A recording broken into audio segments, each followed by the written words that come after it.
And now, if you want, which is what I'm going to do, is I'm going to go ahead and add a little monogram right here in the center. A lot of times you see in these vintage mirrors, they have some sort of engraving.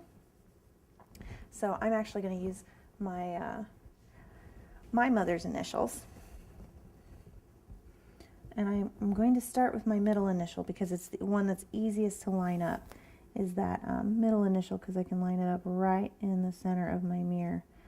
And the first pass, I'm going to do it very, very lightly so that if I'm not a fan of how it's looking, it's easy to fix.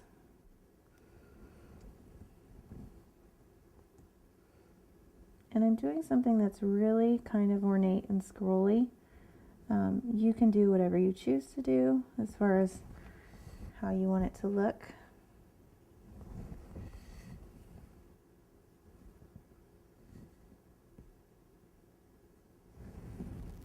Okay, so once I'm happy with the general shape, now I'm going to go back and I'm really going to make sure that those, that you can see those letters.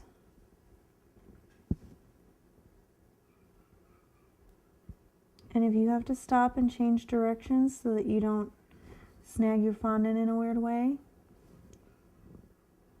you want to make sure you do that because you want these lines to be pretty clean.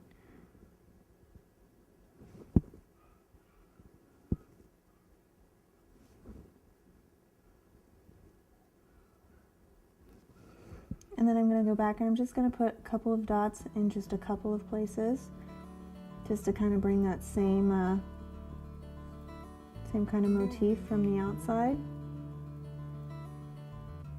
All right. So there we have our ready to be painted hand mirror.